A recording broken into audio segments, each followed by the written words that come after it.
vamos a escuchar el planteamiento de Alejandro Encinas acerca de la liberación de un presunto implicado en la desaparición de los jóvenes de Ayotzinapa que dejaron en libertad.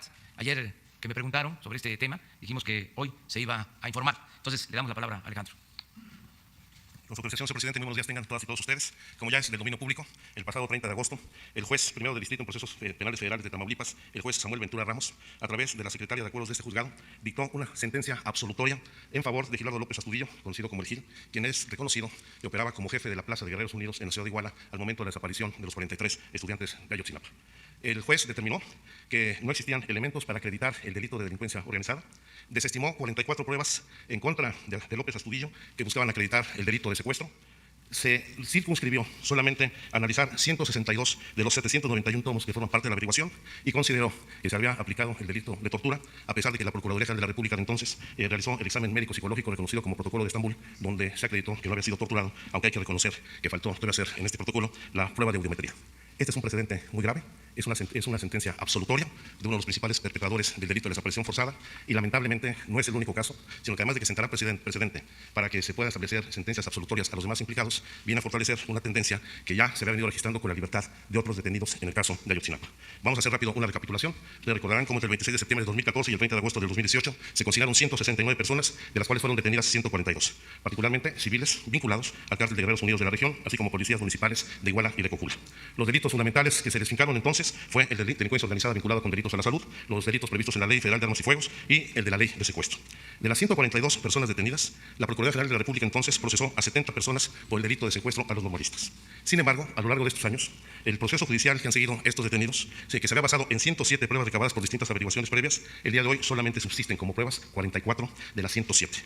Y eso vale la pena destacar que son fundamentalmente detenciones que han ido excluyendo de las pruebas las detenciones de falsa flagrancia. Se ha desestimado la comisión en 22 detenciones ilegales por forma irregular, en 29 casos de tortura y distintos casos de violación indebida en la puesta a disposición. ¿Qué ha significado esto? Que a la fecha han sido liberados 53 presuntos delincuentes de los 142 detenidos y ahora con el precedente de la libertad ya absolutoria de Gilardo López Astudillo existen los elementos para que la autoridad judicial pueda liberar a otros 50 detenidos en este proceso. ¿Qué implica esto o qué evidencia esto? Particularmente una indebida integración en la investigación por parte de las autoridades ministeriales basadas en irregularidades y graves violaciones a la ley. Hay que decirlo con toda claridad. La mal llamada verdad histórica se construyó con base en la simulación, en la fabricación de pruebas, en la tortura, en beneficio de los perpetradores y en contra del derecho de las víctimas. Habiendo elementos claros y suficientes para fincar y deslindar responsabilidades por los delitos cometidos, la actuación indebida de la autoridad judicial ha generado condiciones para que con una muy laxa interpretación de la ley se puedan retirar los cargos que se le imputaron a los detenidos. Y también esto implica una revisión profunda de los criterios judiciales que tienen que aplicarse. Y aquí debe tomarse en consideración que la aplicación de la justicia no puede reducirse solamente a la interpretación de la ley. Se trata de impartir justicia, no de interpretar la ley, y debe prevalecer siempre el interés superior del derecho de las víctimas por encima del derecho de los victimarios. Yo creo que son de los temas fundamentales que tenemos que definir y podemos hacer el día de hoy un exhorto a la Fiscalía General de la República para que reencauce la investigación, subsane las omisiones y permita una investigación diligente para poder deslindar las responsabilidades que se cometieron por parte de autoridades o civiles en esta desaparición. Y queremos anunciar que con instrucciones del presidente de la República iniciaremos ante la Fiscalía General de la República y el Consejo de la Judicatura Federal los recursos legales correspondientes para que se inicie la investigación de los funcionarios de la Fiscalía General de la República y de los jueces en el caso del Poder Judicial Federal para deslindar las responsabilidades en estos casos donde, en lugar de garantizar el derecho a la verdad y la justicia de las víctimas, se está generando un pacto que favorecerá el silencio y la impunidad en la comisión de este delito. Por parte de la Comisión Presidencial por la Verdad en la Justicia en el caso de Ayotzinapa, seguiremos haciendo las investigaciones y diligencias que están en proceso, pero requerimos que la autoridad judicial y la Fiscalía General de la República hagan su trabajo y no permitan que estos hechos queden impunes. Es cuanto, señor presidente. Bueno, sobre este tema, si tienen algo que... Buenos días a todos. Alberto Morales, del periódico Universal. Subsecretario, para preguntarle si en este reencauzamiento y en estas investigaciones que está pidiendo tanto la Visitaduría como el Consejo de la Judicatura se incluye, por ejemplo, en la parte de la PGR al quien fue su titular y también de quien llevó la investigación, a Tomás Herón y a Jesús Murillo Caram. Sí, hay que recordar que ya la Visitaduría de la propia Fiscalía General de la República inició un procedimiento contra Tomás Herón por haber actuado indebidamente en todo el proceso de investigación del caso de Ayotzinapa, y esto derivará, sin lugar a dudas, en el fincamiento de responsabilidades, no solamente contra él, sino con los funcionarios que resulten responsables de haber alterado el debido proceso en esta investigación. Sí. Buenos días, Antonio López, del periódico La Razón. Preguntarle, subsecretario, la CNDH en su último informe había señalado que 8 personas fueron torturadas. De esas 8 personas, el Gil, Gabriel León Villa, el Gaby, y Felipe Rodríguez Salgado fueron liberados. Cuando la CNDH da a conocer este informe, la PGR, la entonces PGR, dice que de esas 8 personas solo una había sido torturada. Sin embargo, de esas 8, 3 ya fueron liberadas. Esto sienta precedente, tal como usted lo dijo, para que las 5 personas que aún permanecen detenidas puedan quedar en libertad. Eso por una parte, y también preguntarle si el motivo principal de la liberación fue pues estos actos de tortura. Además, estas 8 personas pues es una parte, porque hay 28 más que, de acuerdo con esta investigación, recibieron tratos crueles e inhumanos. Por esta fincación de responsabilidad a través de tortura, ¿podrían quedar libres también estas personas? Gracias. No solamente esas 5 personas, sino las 50 que actualmente se encuentran bajo proceso. Y no solamente por el delito de tortura, porque lo de que desestimó el juez fundamentalmente fueron las pruebas que lo vinculaban a los delitos de delincuencia organizada y secuestro. Ese es el tema fundamental. Gracias. Muy bien. Gracias. Para consultar directamente si el fincamiento de responsabilidades va a alcanzar a Jesús Murillo Caram, por un lado, y por otro, si el riesgo de liberación de más involucrados en el caso Ayotzinapa incluye al exalcalde de Iguala, Abarca. En el caso de Abarca hay que recordar que el delito por el que está él detenido y procesado es fundamentalmente por el homicidio de Arturo Hernández Cardona, que fuera síndico municipal en Iguala, y no necesariamente por los vínculos con la desaparición de los 43 estudiantes. En este caso, hasta ahora, no hay ningún indicio de los que tenemos referentes de los 50 personas que pudieran tener alguna circunstancia de posible liberación por esta interpretación indebida de la ley. Y en el otro caso, por supuesto, que en el momento que se acrediten no solamente las violaciones al debido proceso, sino la fabricación o sembrado de pruebas en la formulación de la verdad histórica, va a alcanzar a todos los responsables de este dictamen que emitió la Procuraduría. ¿Sí? Buenos días, presidente. Buenos días, secretario. Se dice que Tomás Herón tiene actualmente camionetas blindadas, escoltas a su servicio, al igual que sus familiares. Usted acaba de decir que también se podría tener ahí un alcance de la justicia. ¿Esto es cierto? Y si se le van a quitar esos servicios que obviamente pues, estamos pagando los mexicanos. La información que tenemos es que se le ha brindado un amparo para que se le mantenga esta protección que deriva de una disposición reglamentaria para los servidores que ocuparon cargos de riesgo en la Procuraduría de la República. El fiscal ordenó el retiro de esos servicios de escolta y de protección. Sin embargo, un juez lo ha amparado para que se mantenga. Sí, por favor. Gracias, buenos días. Preguntarle, subsecretario, hasta este momento, ¿qué tanto se parece la verdad histórica que sostuvo Murillo Caram a lo que ustedes han indagado respecto de lo que pasó con los muchachos? ¿Dónde están? Hay revelaciones importantes, entiendo que son investigaciones que pertenecen también a la Fiscalía, pero ¿hay hallazgos importantes que se alejan de esa verdad histórica, aunque no me dé el detalle? No hay ninguna identidad con la llamada verdad histórica. Los puntos de partida y de líneas de investigación son diametralmente distintos y la verdad histórica choca con la propia realidad. La realidad que estamos viviendo con esta impunidad que se está brindando a los victimarios. Se decía mucho en el pasado que habían participado elementos militares en la desaparición de los muchachos. ¿Esto se cae por sí solo? Los elementos de las Fuerzas Armadas, desde el general secretario hasta los mandos en Iguala, han brindado toda la información que se les ha requerido al respecto. No solamente hemos tenido ya reuniones directas con el general secretario y el Estado Mayor de la Defensa Nacional, se ha visitado las instalaciones del 27 Batallón de Infantería de Iguala y se ha dado respuesta a todos los requerimientos de información que la Comisión ha planteado a las Fuerzas Armadas. Gracias. Sí. Hola, yo quería preguntar un poco en relación también al informe que se dio sobre las fosas. Si se entiende el hecho de que Ayotzinapa es un hecho emblemático, porque los otros 40.000 desaparecidos no son desaparecidos que tenían una situación social que no les permitía tener una voz. Ahora los colectivos tratan de darles una voz, pero el crimen organizado llegaba a los pueblos, imponía su ley a sangre y fuego, resolvía las cosas matando a la gente o llevándosela para que trabajara para ellos, y la gente no tenía ninguna defensa. En cambio, la situación en Ayotzinapa, que pudo derivar en lo mismo, cambió porque se volvió un hecho político. Y los desaparecidos de Ayotzinapa son desaparecidos políticos, no solo sociales. Entonces, el hecho de Ayotzinapa es emblemático. Si en este hecho no se hace justicia, si en este hecho no se logra separar el poder del Estado del poder del crimen organizado, por así decirlo, en el ámbito judicial, ¿qué esperanza tienen los demás desaparecidos?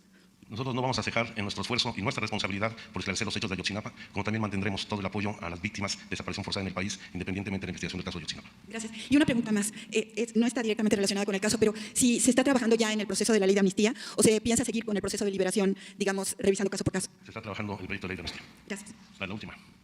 El informe del Alto Comisionado de Naciones Unidas habla de una doble injusticia en México y cuestiona los avances en las investigaciones, y por su parte el diario alemán Frankfurter Allgemeine Zeitung dice que en México prevalece el orden establecido por Francisco Sagún Baca. ¿Qué respondería ante ello, señor subsecretario? Pues prevalece fundamentalmente en el ámbito de la impartición de justicia, y ese es un hecho evidente. Aquí lo que estamos debatiendo hoy, si bien es el respeto pleno a los derechos humanos, es la prevalencia del interés superior de las víctimas de violaciones graves a derechos humanos por encima de los derechos de los victimarios. Y eso tiene que entenderlo el Poder Judicial, porque lo que tiene que hacer es impartir justicia, no malinterpretar discrecionalmente la ley. ¿Recurrir a la judicatura, señor subsecretario, para condenar a esos malos jueces o ministros de la Corte? Es la instrucción del presidente de la República e iniciaremos los procesos de investigaciones correspondientes con jueces, ministerios públicos y los funcionarios responsables de la Fiscalía General de la República.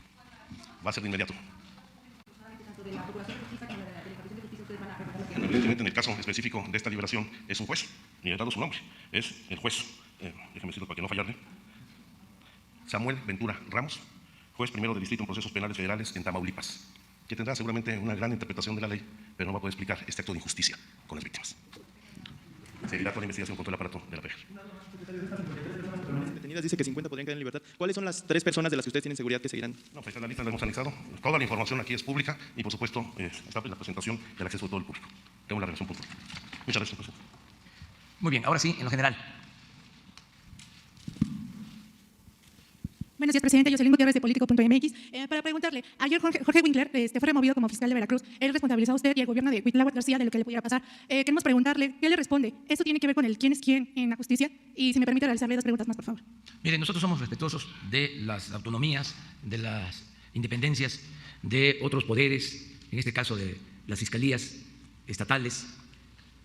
No tenemos nosotros el propósito de intervenir para quitar a funcionarios públicos, de organismos independientes, de organismos autónomos. Lo que consideramos es de que se cometieron errores en el pasado porque se nombraron fiscales, tanto para la impartición de justicia como para el combate a la corrupción, a modo, es decir, fiscales propuestos por los gobernadores para que les garantizaran impunidad.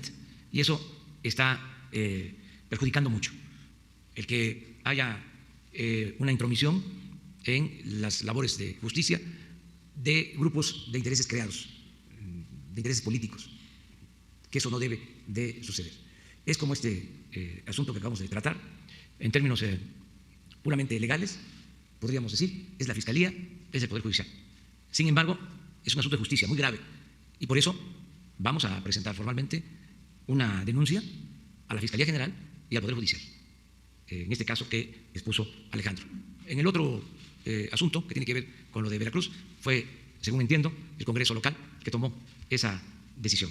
Pero es un hecho de que ha habido ahí una confrontación entre las autoridades locales y este fiscal que fue heredado desde la administración anterior, que fue propuesto por el anterior gobernador. Y esto no solo se dio en Veracruz, sino en todos lados. Y es una práctica que viene desgraciadamente de lejos, porque no hay en los estados, con algunas excepciones, autonomía de los poderes. En los estados sigue siendo el titular del Ejecutivo el poder de los poderes. Y estamos actuando de manera distinta en lo que corresponde al Poder Ejecutivo Federal, pero ojalá y esto se aplique a nivel estatal, que haya esta división, que haya este equilibrio entre los poderes. Es un proceso que se tiene que ir logrando poco a poco. Como segunda pregunta, ¿cuál es su postura ante la dimisión voluntaria de Porfirio Muñoz Ledo a la mesa directiva de San Lázaro? Pues ese es otro caso parecido. Nosotros no tenemos por qué intervenir. Sin embargo, yo creo que la transformación de México pasa por el estricto apego a la legalidad. Es decir, que se acabe con la simulación.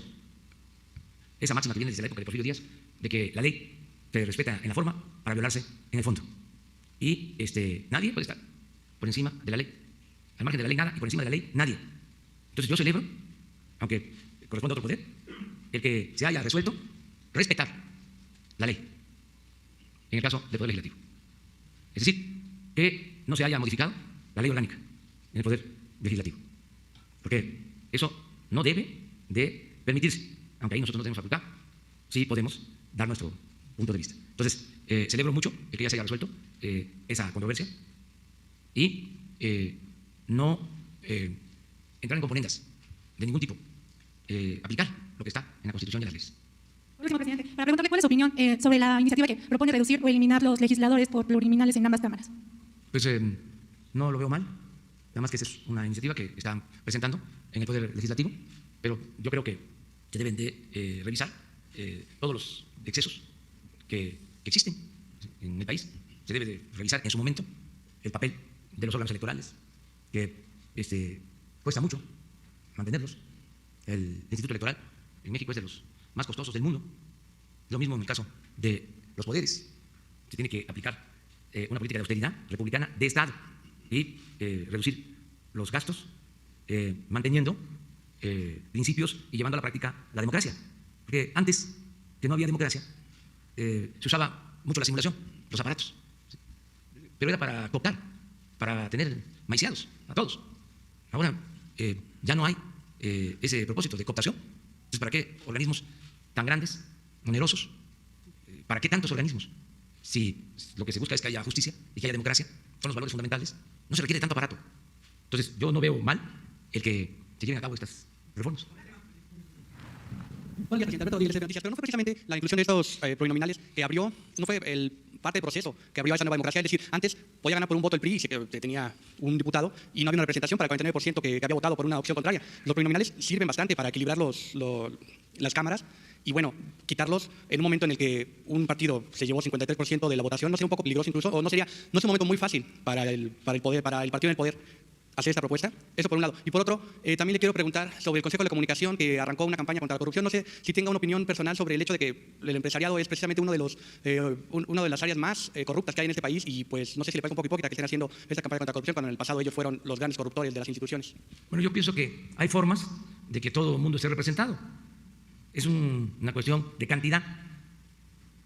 Si son 300 de mayoría, son 200 de representación proporcional. Bueno, ¿por qué de esos 200 no hay una disminución?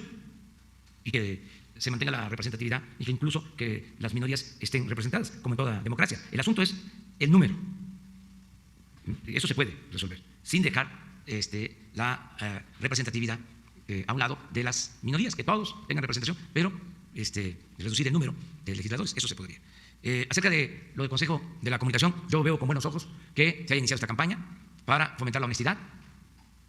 Yo creo que están cambiando los tiempos. Todo el mundo está internalizando que hace falta desterrar la corrupción en el país, que nos hizo mucho daño la corrupción. En el periodo neoliberal, ahí están los datos de Transparencia Internacional. Pasamos como del lugar 40 al 134, aproximadamente. Por todos, porque no se consideraba como problema. Había una especie de regodeo con actos de corrupción. Entonces llegó a un extremo en que ya era imposible sostener un sistema totalmente echado a perder por la corrupción. Entonces esto ha servido a que mucha gente tome conciencia de que tenemos que poner por delante la honestidad, y por eso celebro mucho esa campaña, porque no era un valor, no era un tema cuando se hablaba de las reformas estructurales o en la agenda de los problemas nacionales. No estaba el tema de la corrupción, ni en el discurso. Hagan un ejercicio de los informes de 30 años a la fecha y busquen cuántas menciones a la corrupción. O sea, cuántas veces se mencionaba el tema de la corrupción o la palabra corrupción. No existía el tema, ni siquiera en la demagogia, en la retórica. Entonces, ahora ya hay una conciencia del daño que causó la corrupción al país. ¿Cuál era la imagen de México en el extranjero? Violencia y corrupción. Entonces, por eso celebro que esta campaña se haya iniciado de parte de los integrantes del Consejo de la Comunicación. Gracias, buenos días, señor presidente, subsecretario. El artículo 41 de la Constitución, presidente, señala de manera muy específica cómo es el financiamiento de los partidos. Tiene que ver con el número de integrantes en el padrón, se multiplica por la suma de estas unidades de medida actualizadas y después se divide en la votación y así se asigna. El INE también, por otra parte, tiene un gasto enorme en la credencialización de los ciudadanos porque es el documento principal de identificación. También en el punto que mencionaba el INE, dice que no ha recibido de ningún partido político una solicitud de devolución de recursos. Hasta agosto dice que ningún partido, incluido Morena, ha pedido regresar los recursos, de tal suerte que ya pasó 8 meses del año, no pueden regresar la mitad, ¿no? Ya lo habrán erogado. En ese punto y en el de los diputados plurinominales, usted, su gobierno, ya que expresó una postura, ¿estaría enviando una iniciativa de reforma para generar una austeridad, cambiar ese artículo 41 y el de los plurinominales, presidente? Sí, vamos a esperar a ver cómo evoluciona lo que ya se presentó de iniciativa. Hay la posibilidad de disminuir el presupuesto para los organismos electorales y los partidos, ahora que se va a aprobar el presupuesto. Esa es una facultad exclusiva de la Cámara de Diputados. Pero tiene que cumplir el 41 con esta fórmula que sí, no tiene pero hay forma de hacer un ajuste en el presupuesto. Desde luego, eso no corresponde al Ejecutivo. A nosotros nos entregan sus propuestas y nosotros lo que hacemos es que remitimos esta propuesta a el Poder Legislativo, en este caso a la Cámara de Diputados, en lo que tiene que ver con el presupuesto. Es la facultad exclusiva de la Cámara de Diputados. Entonces, ahí hay una manera. Y lo otro, pues es una reforma, como lo planteas, que entiendo, ya hay iniciativas en ese sentido. Vamos a ver cómo evolucionan esas iniciativas. Nosotros sí estamos dispuestos a que se reduzca el gasto en los procesos electorales. Estamos dispuestos y ya estamos actuando en quitar el fuero. O sea, estamos pidiendo que resuelva el Congreso pronto. Quitar el fuero, quitar las trabas para la consulta ciudadana. Estamos pidiendo también que se resuelva sobre la revocación del mandato. Esas tres están pendientes en el Congreso y otras. Entonces, por eso no hemos insistido en nuevas iniciativas, porque lo que queremos es sacar lo que está ahí detenido. No surge que salga lo de la eliminación del fuero, que se permita la revocación del mandato y que se quiten las trabas para llevar a cabo las consultas, llevar a la práctica la democracia participativa. Pero no descartamos el que también se propongan reformas en ese sentido. O sea, porque para que haya democracia no hace falta todo ese andamiaje que han creado. Todo eso fue simulación. ¿Qué es lo que puede garantizar que haya elecciones limpias y libres? Bueno, lo que ya se hizo, que el fraude es delito grave, que los funcionarios pueden ir a la cárcel, se utilizan dinero del presupuesto para favorecer a partidos, a candidatos, que el que compre votos va a ir a la cárcel. Entonces, nada más con eso. Lo otro es una cuestión de poner las mesas, las casillas, y que los ciudadanos cuiden.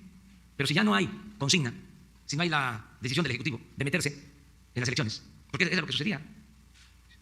Desde aquí, o desde Los Pinos, se decidía, o en Gobernación, y daban instrucciones a los funcionarios electorales. A veces la ley establecía de que tenían que llenar ciertos requisitos para poder ser candidatos y no los llenaban los requisitos, porque había consigna de darles la candidatura o de quitarles candidaturas a quienes no eran de su agrado. ¿Y cómo las autoridades electorales se prestaban a esto y se hacían de la vista gorda? ¿Y saben por qué? Entre otras cosas, por los 300,000 pesos mensuales de sueldo.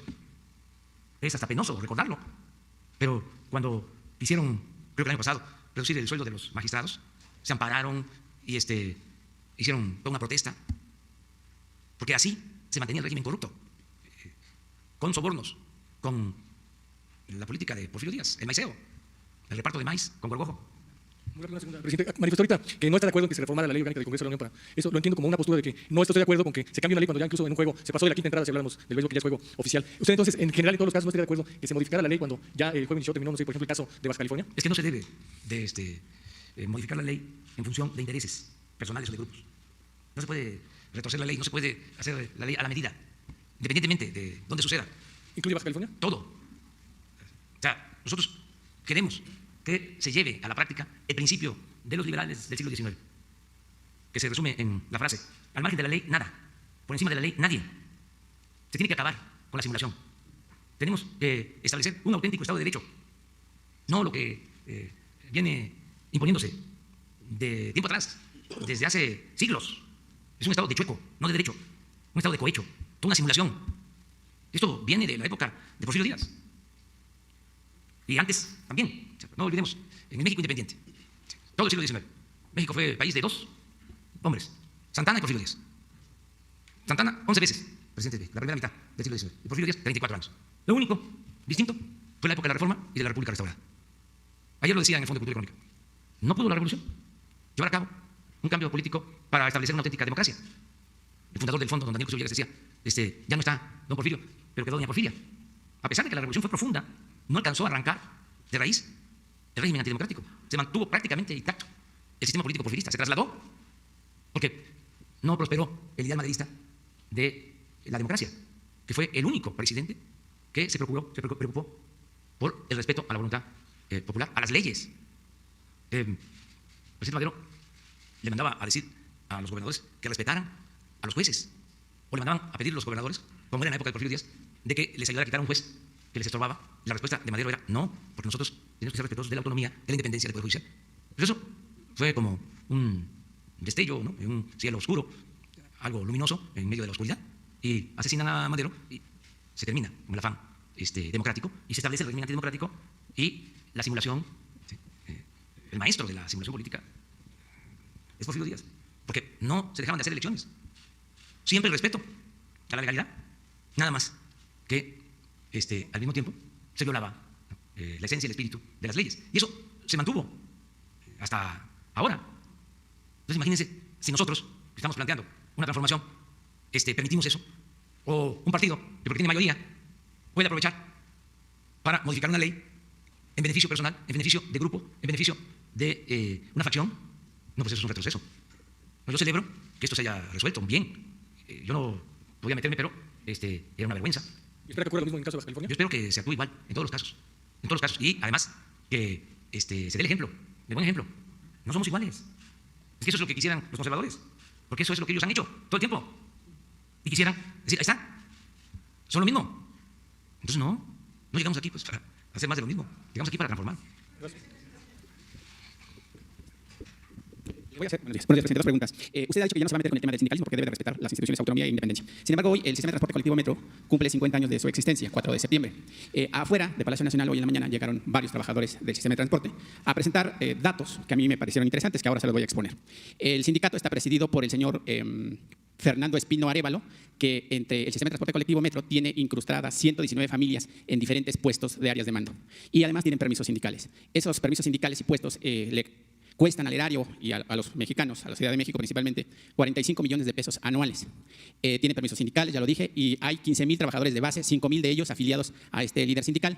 El sueldo que predomina entre los trabajadores es de 450 pesos a 1,500 pesos diarios. Su directora general es la doctora Florencia Serranía, que recientemente se compró una casa de 45 millones de pesos en la delegación Coyoacán, y eso se puede ver en su declaración de 3 de 3 y que dice que no ha pagado. ¿Cómo combatir esta corrupción, presidente? O si Claudia Sheinbaum, usted que la apoya mucho, pues no ha actuado, y ya son 50 años que el sistema de transporte colectivo ha servido como una vía de transporte barata, buena, bonita y barata para los citadinos y además otros ciudadanos que vienen de estados circunvecinos a la Ciudad de México. ¿Qué dice de esto, presidente? Pues que está bien lo que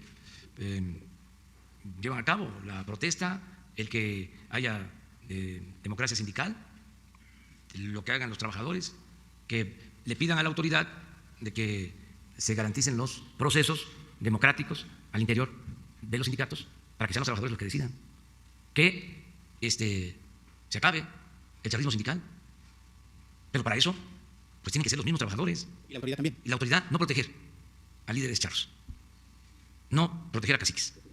Esa es la función de la autoridad y respetar la voluntad de los trabajadores.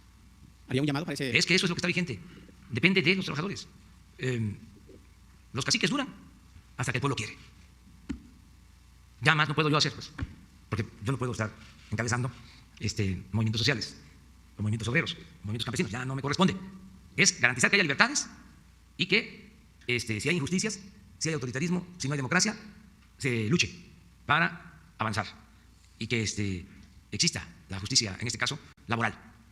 Tienen los trabajadores y todos los ciudadanos que hacerlo. Ayer, por ejemplo, regresando al tema del Consejo de la Comunicación, independientemente de la campaña, me informaron que van a tener teléfonos, va a haber manera de que la gente, los ciudadanos, puedan denunciar a funcionarios que estén extorsionando o a particulares que extorsionen. O sea, esto es importante. O sea, todos tenemos que ayudar a ir limpiando poco a poco la vida pública. Y una segunda pregunta, presidente. En México manejamos varios dichos, entre ellos, hijo de tigre pintito y de tal palo calastilla. A continuación le voy a decir el por qué y si aplica y si en el gobierno que usted encabeza prende las alertas. En 1973, George Walter Landau era embajador de Estados Unidos en Chile. Henry Kissinger era secretario de Estado de la Unión Americana y Richard Helms era director general de la CIA. Recientemente ha llegado el embajador Christopher Landau a México. Eso no aplica en ese sentido, presidente, cuando pues, el padre del embajador norteamericano que actualmente está en México pues encabezó una revuelta para hacer un golpe de Estado en Chile y derrocar a Salvador Allende y después, pues obviamente Augusto Pinochet dejó una ola de muerte y expulsados de ese país. Mire, es una decisión soberana del gobierno de Estados Unidos. Ellos deciden quién los representa, como también nosotros decidimos soberanamente quién nos representa en Washington. Acerca del comportamiento de los padres y de cómo son los hijos, si pueden ser iguales, eso es muy relativo. Y tenemos que tener una amplitud de criterio. Hay padres conservadores y hijos liberales. Y hay padres liberales con hijos conservadores. Son circunstancias especiales. Nosotros hemos tenido héroes, como Morelos, cuyo hijo luego formó parte del conservadurismo y fue de los que hizo gestiones para traer a Maximiliano.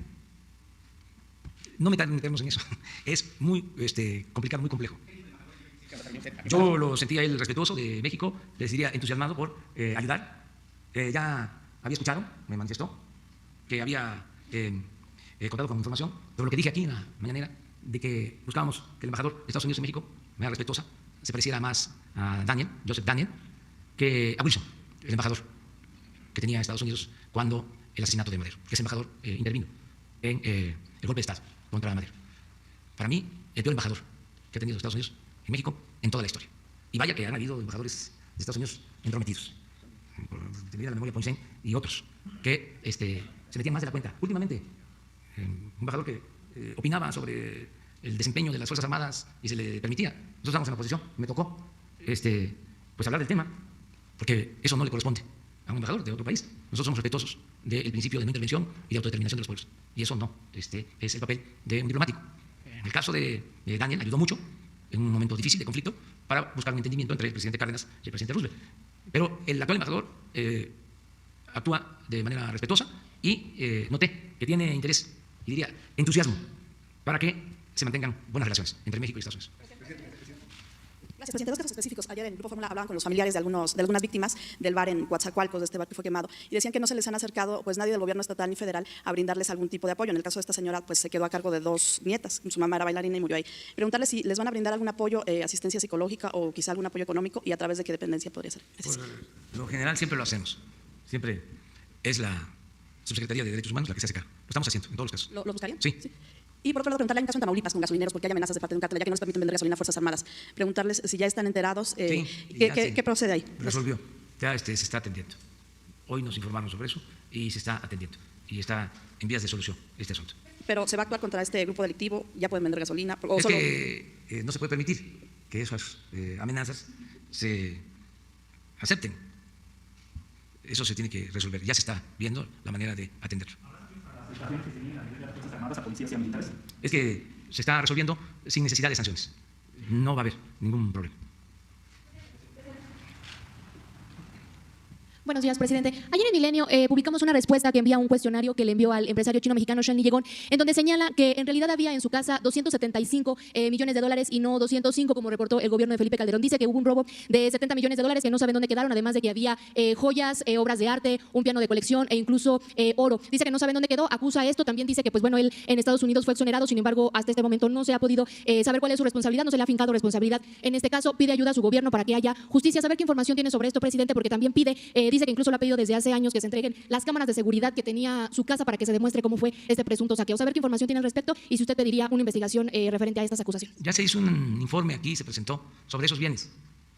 Lo hizo el funcionario de Hacienda encargado de este asunto. Recuerdo que se habló que los recursos se utilizaron para apoyar al Poder Judicial, en aquel entonces a la Procuraduría, y una parte a la Secretaría de Salud. Así se repartieron esos fondos. Debe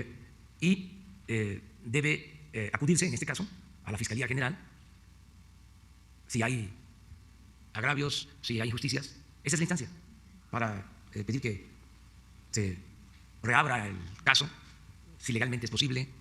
En fin, que se acuda a la instancia correspondiente. Nosotros, por lo que corresponde, estamos dispuestos a entregar toda la información, transparentarla. Ya se hizo y lo volveríamos a hacer. Sin embargo, el informe que se dio aquí, presidente, fue de los 205 millones de pesos que reportó la Fiscalía. Él dice que hay 70 perdidos. Pues entonces que presente una denuncia. O sea, para que se haga la investigación y se aclare el asunto, si es cierto o no es cierto, y si es como él dice, pues hay que investigar dónde quedó el dinero.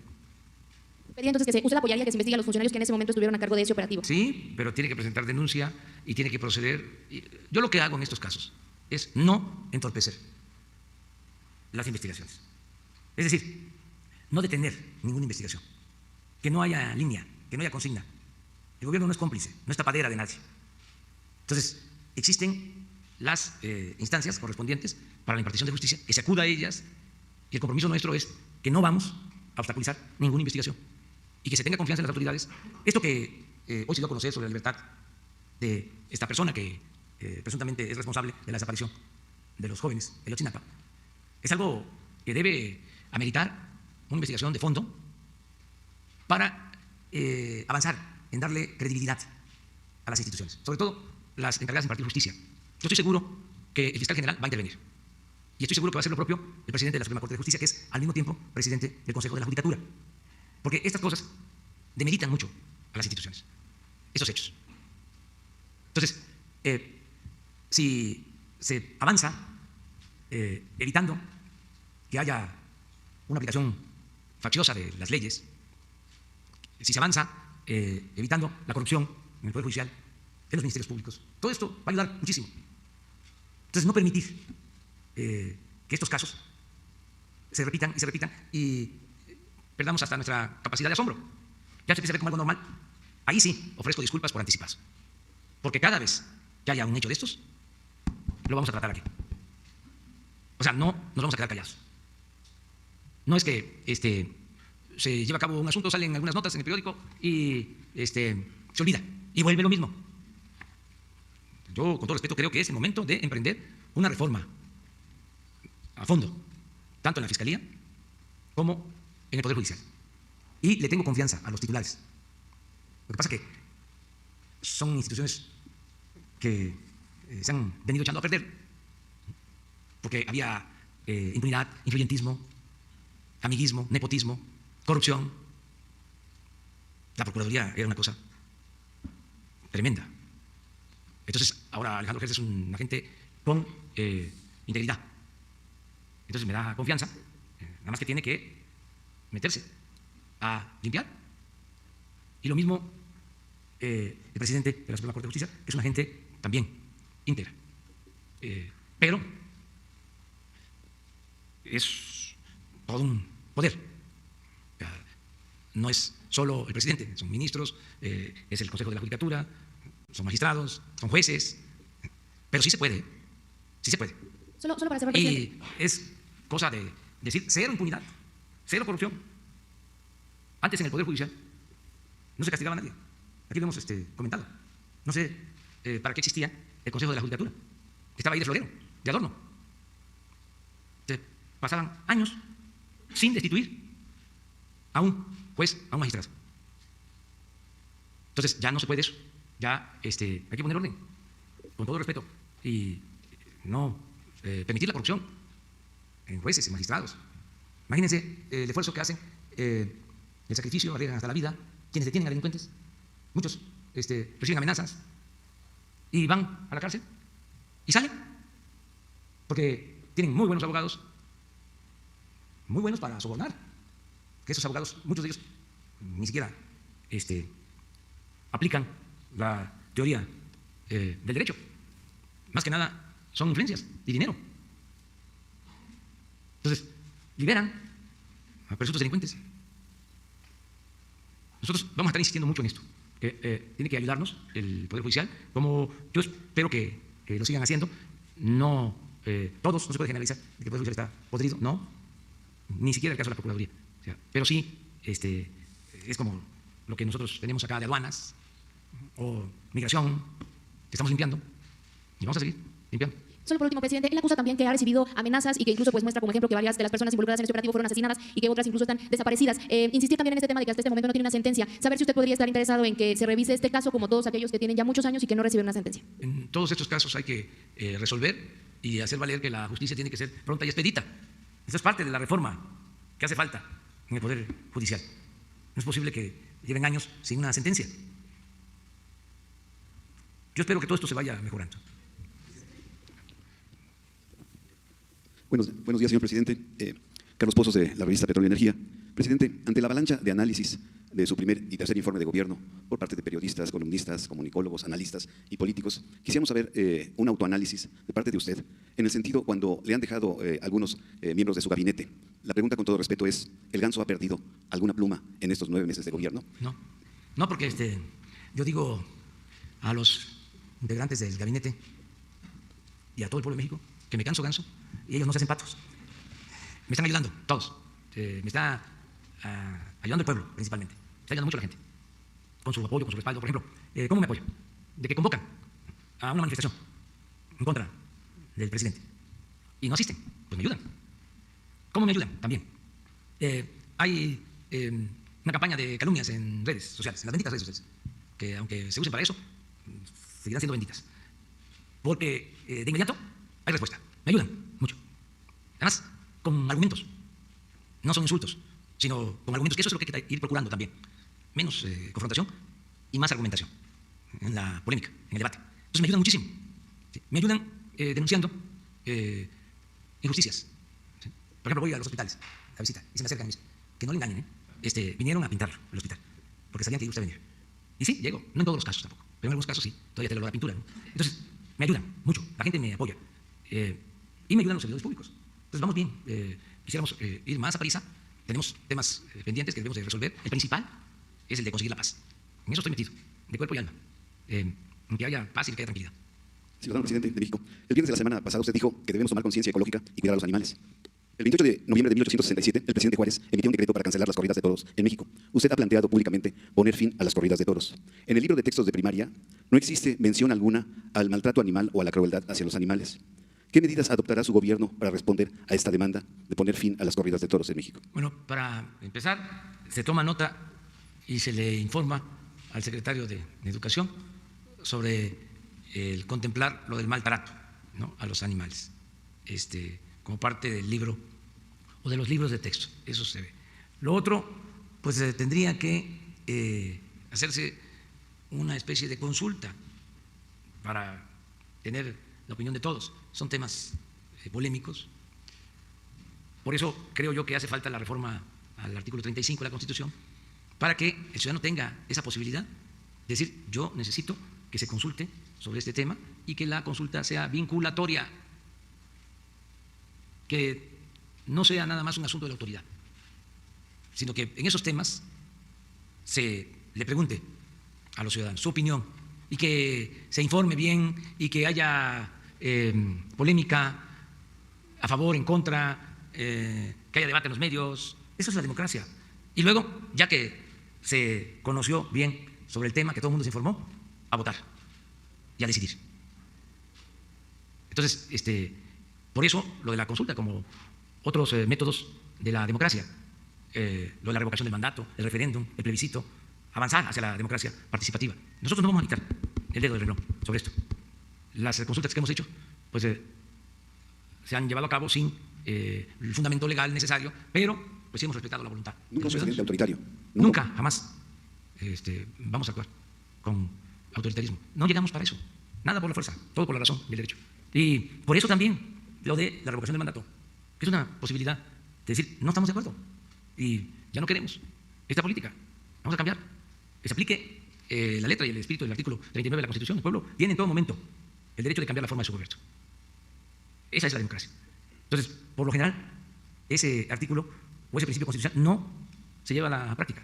Si apenas estamos consolidando la democracia representativa, apenas estamos superando el largo periodo de fraudes electorales, de años, décadas, siglos de fraudes electorales, apenas estamos estableciendo una democracia representativa. Pero no debemos de quedarnos en eso. No se agota la democracia en que se elija cada 3, cada 6 años a representantes. No, el ciudadano tiene que estar participando constantemente en todas las decisiones. Eso es lo que fortalece al gobierno. Imagínense esto, de las corridas de toros. Si yo tomo una decisión, pues se vería como un acto autoritario. Pero si surge de la consulta y el mandato de la mayoría, pues yo decir: no es conmigo, es con la democracia, es con la ley. Entonces la autoridad no se debilita, se fortalece. La democracia fortalece a la autoridad. Mandar obedeciendo. Eso es. Entonces sí es importante el que se ajusten las leyes. Cuando hicieron la reforma 35, porque está establecido lo de la consulta, le pusieron tantos candados como para que no se aplicara nunca. Y no se va a olvidar de que nosotros acudimos a ese derecho constitucional cuando la reforma energética, y se juntaron más de 3 millones de firmas y se pusieron de acuerdo los del Ejecutivo, Legislativo y el Judicial, y nos hicieron hacer todo el trámite. Y luego la conclusión del Poder Judicial de que no procedía, porque no se podía hacer ninguna consulta que implicara afectar los ingresos del gobierno. Y entonces se desechó. Pero yo hasta lo supe por anticipado, porque hasta se burlaban. Llevé una carta en ese entonces al Poder Judicial y, como se dice coloquialmente, palo. Entonces, ¿para qué esa faramalla? ¿Para qué esas leyes que no se van a poder llevar a la práctica? Pura simulación. Entonces, hay que quitar todos esos obstáculos, todos esos candados al 35 constitucional, y que los ciudadanos puedan ejercer su derecho. La democracia es el pueblo que tiene las riendas de poder en sus manos. Entonces, sí hace falta esta reforma. Muy bien, muchas gracias. Jesús, lo de la agenda, ¿no? ¿De qué? ¿Dos qué? Dos huracanes, 2 tormentas que se convirtieron en huracanes. Sí, estamos viendo. Y estamos viviendo como lo que significa los mochis. En los mochis, Sinaloa, significa tortugas en el agua. Ya aparecen otras tortugas. No tenemos apoyo, no hay apoyo en ningún sistema. Hubo problemas de lo que los gobernantes del pasado, pues el Fonden se quedó dañado con tanta deuda. Pero lo que estamos viviendo es el problema de los drenajes pluviales. Hay mucho problema para allá, en ese sistema. Lo estamos atendiendo. Se lo cargamos mucho, por Sí. favor, porque viene otro ciclón más, se llama Fernando. Entonces, Pero imagínate. ese está acá en el Golfo. Sí, Este, viene otro que te pasó el Ivo, Juliet, y tenemos a otro más que está acercándose. Entonces, está viviendo Sinaloa problemas difíciles en inundaciones. Sí, No sé si se estará a poder hacer algo, porque sí está difícil la situación por allá. Muy bueno, difícil. todos los días tenemos el reporte de Protección Civil. Y ahora es este ciclón, esta tormenta tropical, más que nada, en Tamaulipas. Y ya se está actuando. Es una tormenta que se espera entre hoy por la tarde. Va a ser lluvias en municipios como Soto la Marina, en Tamaulipas. Eso es lo que hoy nos informaron. De Tampico hacia Matamoros, esa la costa. Yo voy a estar, por cierto, allá el domingo. Voy a Soto la Marina y vamos a estar pendientes. Eso es lo que tenemos. Todos los días, en la mañana, también para que tengan ese informe, recibimos el reporte de Protección Civil de todo lo que sucede en el país. Entonces, por eso, decirles que solo tenemos como alerta este huracán, que es una tormenta tropical. Se llama Fernan. Es lo que tenemos. Lamentamos mucho la afectación a Bahamas. Es así, un huracán afectó mucho. Expresamos nuestra solidaridad, que sí, perdieron la vida algunas personas y se produjeron daños, que se quedó ahí el huracán estacionado en la zona más pobre. Ahí se quedó. Pero bueno, ya, afortunadamente no entró con fuerza a las costas de Estados Unidos. Y esa es la información que tenemos, y solo, por el lado nuestro, es una información que se está difundiendo de protección, pero ni siquiera se está planteando desalojos. Se tienen preparados albergues para Tamaulipas, Veracruz, San Luis Potosí y Nuevo León, básicamente, por eso. También aumentaron más del 5% el caso de dengue. También tiene un reporte de que no se usaron los recursos para comprar los insecticidas y solamente los compraron 6 meses después. No hay esa información. No tenemos ese dato de lo del dengue, el incremento del dengue. No. Y lo de las medicinas, hay que tener mucho cuidado.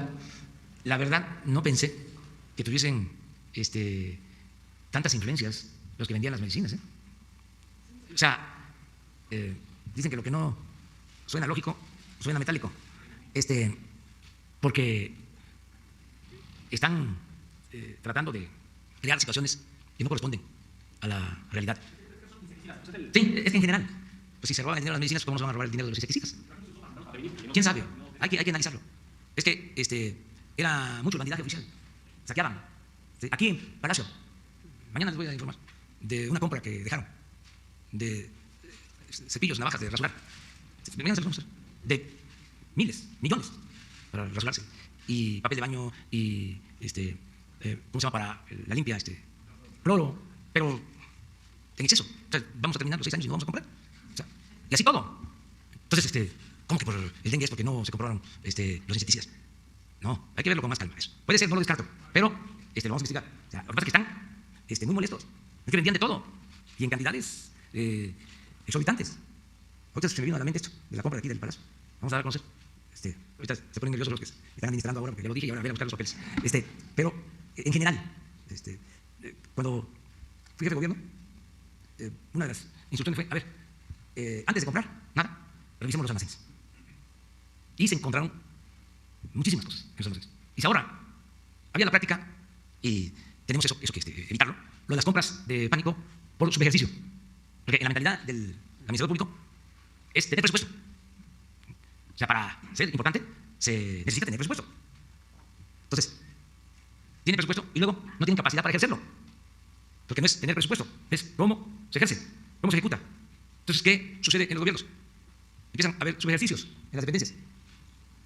Empieza a haber más presupuesto. Y entonces, para que se termine el fin de año sin subejercicio, empiezan las compras de pánico, irracionales y costosísimas, para no terminar con subejercicio, para que no me vayan a quitar el presupuesto, no me vayan a transferir el presupuesto. Entonces, todo eso lo estamos atendiendo, pero pues no deben de faltar las cosas que son fundamentales. No creo yo, sinceramente, que por la falta de insecticidas haya una epidemia de dengue. O sea, no, lo he visto estar en los hospitales. En un hospital lo constaté, me lo expresaron hace poco, solo en un hospital. Unos enfermos de dengue, sí, pero no es un asunto general.